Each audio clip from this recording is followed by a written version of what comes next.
Hi everyone, my name is Haley and welcome back or welcome to my channel.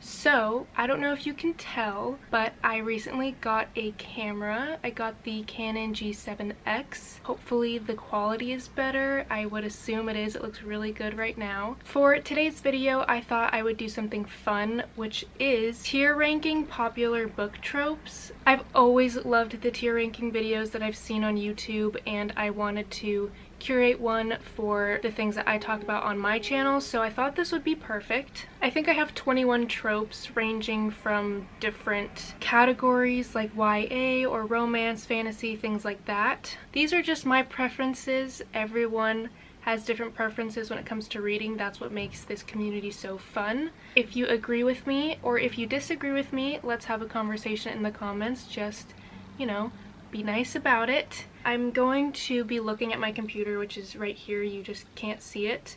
So I'm going to scoot over so I can put the tier ranking list thing up here, and let's get started. As you can see here, I have all of the tropes that I'm going to be discussing today. I guess we'll just go through what each tier means and get started. At the top, we have God tier. These are untouchable tropes. I will love them no matter how many times they are done. These are my guilty pleasure tropes. I don't think I'm gonna have very many up there. And then after that, we have very good, meaning most of the time, like 8 out of 10 times, this is done really well. It's just sometimes it's not, so I can't make it God tier. Mediocre is, if it's in a book, I'll still read it. It's just not gonna be a 4 or a 5-star read, probably. On thin ice is, I've seen this done so many times, I'm gonna give it one more try, but I'm not a big fan, and if this is not gonna blow me out of the water, I'm probably just not gonna pick up any more books like this again. And then Please Stop Writing Books Like This are tropes that I find are either never done very well or are just overused. And every time I've read a trope or I've read a book with that trope in it,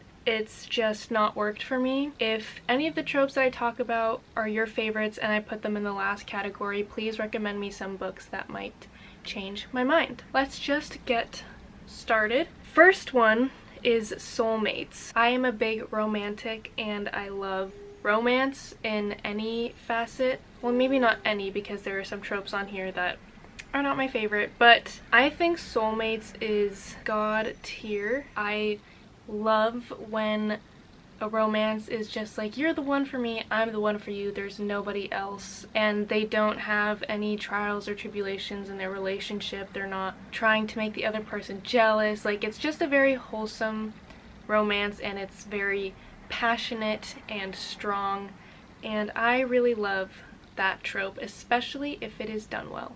The next one is I'm Not Like Other Girls. This could be fantasy, this could be contemporary, this could be science fiction. It could literally be anything. I'm gonna put it at mediocre, because if the main character starts out thinking I'm not like other girls, I can't. I don't like it. But if the story progresses and they find things out about themselves that actually does make them unique, then I think it's okay. But I can't read a book right off the bat where this person thinks that they're not like other girls or other boys or any other person. And I feel like it leaves room for like pitting people against each other, like, oh, I'm not like you, I'm better than you, or whatever it may be. So I think I'm gonna keep that in mediocre. Okay, the next one is killing off characters. I don't think this is necessarily a trope, but it is something that happens in books, and I am going to put this in God tier, because I am so sick of characters being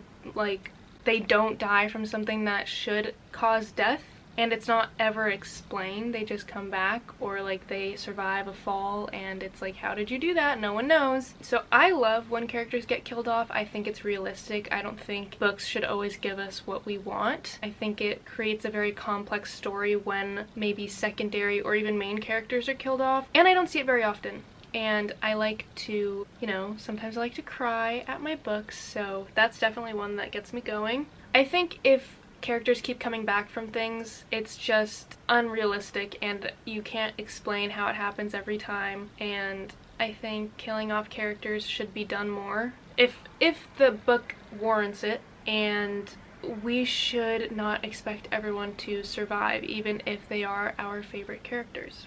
And the next one is the Chosen One arc. I'm going to put that in very good. I don't know if people will agree with me on that, but the only reason why it's not in God tier is because there are some times where I don't think it's done very well. But I really like the Chosen One arc when the character is learning along with us, and it's not like they just get thrown into this world and they're all of a sudden very good at everything.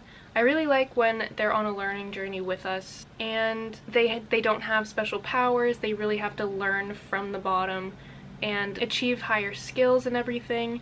So I don't know, I like this Chosen One arc because it takes us on a journey with the main character, which I think can form a bond between the reader and the main character. And yeah, I just don't really like it when you're the chosen one and you're also a badass all of a sudden, even though you've never done these things before. So that's the only reason why it's not in God tier, because I have read some books where that's the case and I just don't really enjoy it. And the next one is Being Brought Back from the Dead. I think this is like the killing off characters one, so the things that I said then will probably apply now. I'm going to put this on thin ice, only because, you know, sometimes it is nice when our favorite characters come back and there's an actual explanation for it and it's not just like unrealistic. But again, I feel like if you're gonna do it, just kill them off. They don't need to come back. So I guess it's like a love-hate relationship. I really just dislike seeing characters come back most of the time when it's unwarranted and there's no decent explanation, which I find is a lot of the time, and they don't need to die in the first place. So sometimes it can be okay. That's why it's on thin ice. The next one is Orphan Origin Story, which I'm going to put in very good, and that is because I think it's done really well when the character forms really strong bonds with people throughout the story, and so the reason for them not having any parents will further their character development, and it's not just like I'm an orphan and I have one friend and that's it. Like I like when these stories create like found family or just very strong friendships and they learn the meaning of family even if it's not by blood relation. When it's like that, I love it. The only reason why it's not in God tier is because sometimes it can just feel like the author didn't want to write any more characters or parents, and so that is why they make their main characters an orphan. I guess that's one of the reasons why I wouldn't put it in God tier, is because I feel like in Shadow and Bone, as an example, the characters and their friendships could have been developed a lot more because we have this backstory of someone who doesn't have any parents and only has one friend. There was a lot of banter, but I feel like there wasn't a lot of developed and strong friendships, but that's just what I got out of it. I don't know if you agree. I think Orphan Origin Story is very good when the repercussions of them growing up without any parents is further used for development of the character. The next one is Absent Parents, and I think I'm going to put this on thin ice because personally I feel like it's a little bit lazy to mention that a character has parents, but oh, they're not around, so I don't need to write them. I think only sometimes it's needed in a story for a character to not have their parents around, and it can really create interesting character development and stuff like that, but most of the time I feel like that's not how it's used. And maybe that's just YA in general and more adult fiction that is not the case. It just feels a little bit lazy to me, so that's why I'm putting it on thin ice. And the next trope is World Ravaged by War, and I think I'm gonna put this in mediocre because I do like the Chosen One arc, which I feel like when there is a war going on, that's mostly the arc that we get, but it's just been done so many times and there hasn't really been any new spins on it, so I like it because I like the Chosen One arc, but it's not the greatest to me because nothing new has been brought to the table in terms of that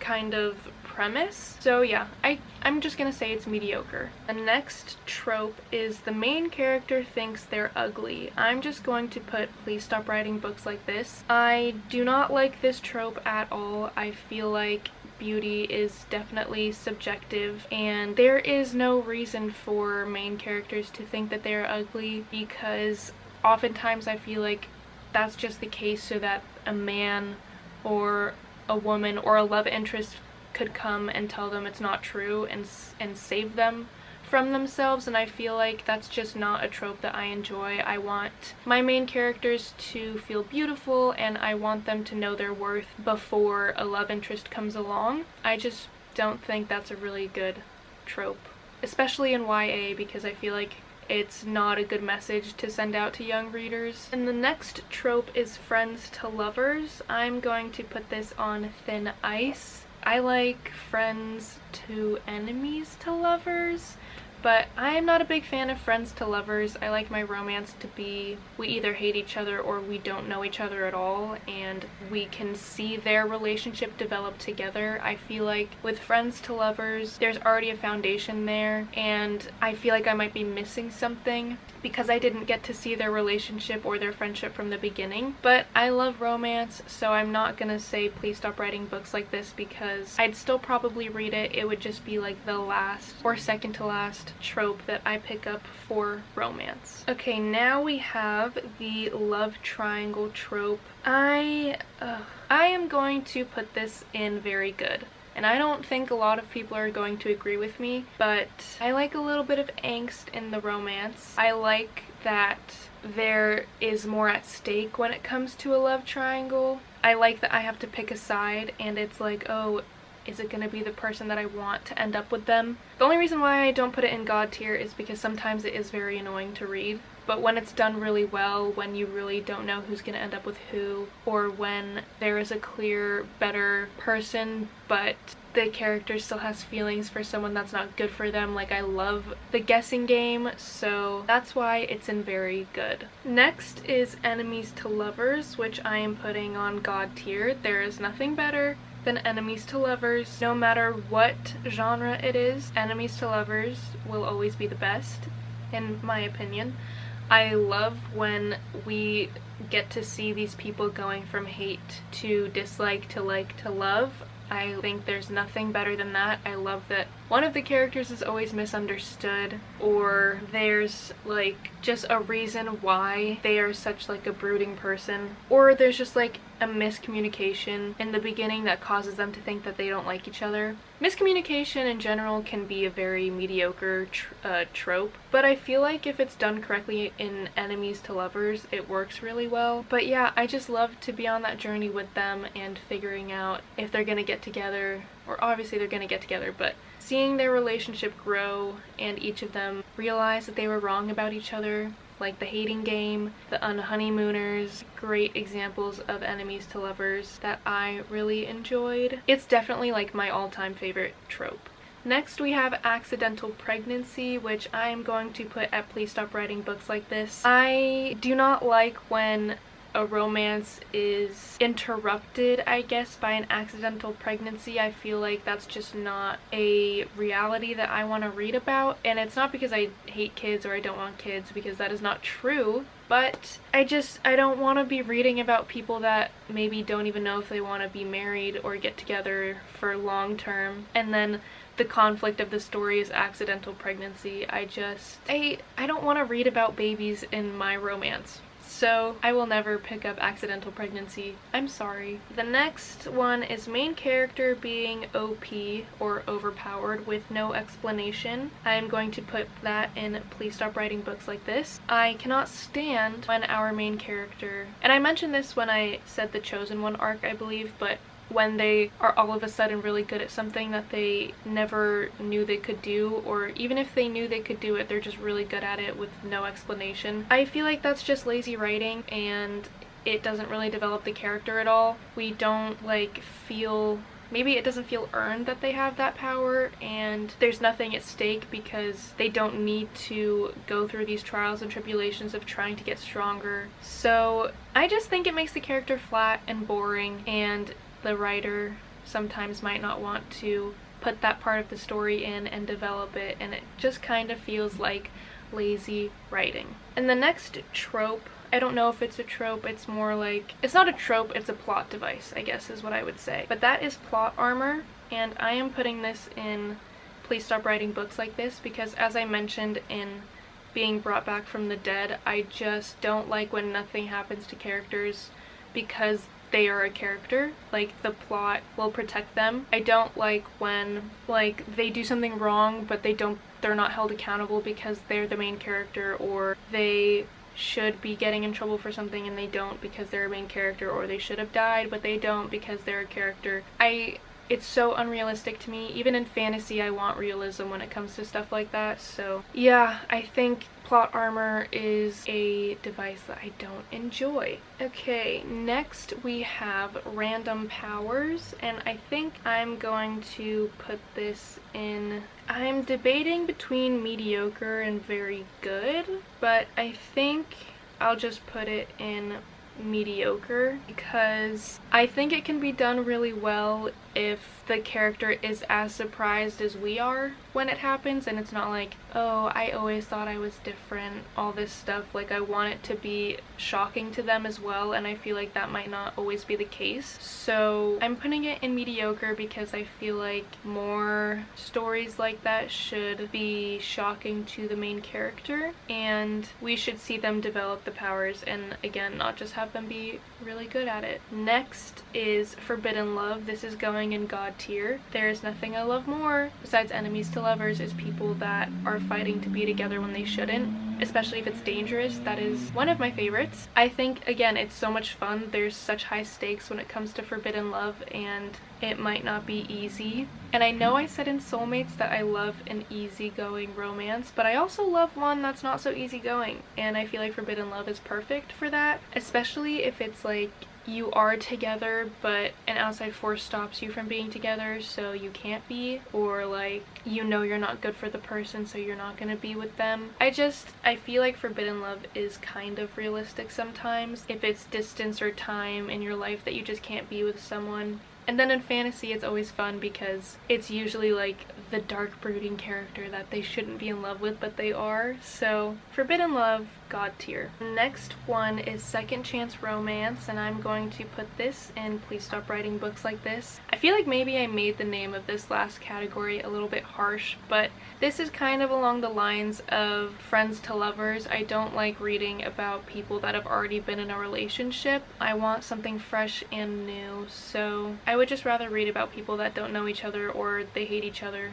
instead of them getting back together after 5 years. Okay, we're almost done. The next one is Pure Evil Villains. I'm gonna put this on thin ice because I feel like Pure Evil Villains can be fun, but as I've gotten older, I really want to read about villains or the antagonist that has more depth to them so that we can feel sympathy for them and we can connect with them, and it makes us have a question who we want to win and all these things. I feel like developing antagonists and villains in a way that makes your character feel for them and sympathize with them is really important, and I feel like it's not really done that well all the time, and I feel like that just shows really good writing, really strong writing and character development. So Pure Evil Villains is on thin ice because while it can be fun sometimes, I do prefer a little bit more development to even the antagonists. Second to last, we have The Secret Heir, and I'm going to put that in mediocre because a lot of the times it's not a secret to the reader. It would be maybe in very good if it was a secret to the reader, and I don't know, it's just been overdone, but it's still fun depending on what the setting is and what the plot is. I'd rather have a chosen one, or not even a chosen one, but an unwilling hero than a secret heir. I don't really have a long explanation for that, it's just something I'm iffy about. And the last trope that we have is fake dating. I am going to put this in God tier because usually the two characters don't ever want to date, and it's either they both don't want to or one party is a little bit on the fence about it, and again, the stakes are high. It might be enemies to lovers, or it's just you don't think about dating this person and now you are doing it in a fake relationship, and so the development for real feelings is there and it can turn into something. So yeah, as you can see, I just really love, and I love it when characters have a clean slate when it comes to dating or romantic feelings. So these were my tropes that I could think of and where I think they go on a tier ranking system. Let me know if you agreed with these. I think I had more in God tier than I was assuming I was going to have, but I think there's a pretty good mix between all 5 tiers. So this was my ranking of popular book tropes. I hope you guys enjoyed this video. I had a ton of fun doing this and coming up with the tropes that I wanted to discuss in this video. Let me know if you saw some of your favorite or least favorite tropes in this list, and if you agreed or disagreed with the order that I put mine in. I would love to have a conversation with you guys. I like doing fun videos like this, and I'm looking forward to coming out with more content and just having fun with my channel. If you guys enjoyed this video and you want to see more, please comment, like, subscribe, all of that stuff. I hope you're all staying safe. I hope you're all reading amazing books, and I will see you in my next video. Bye!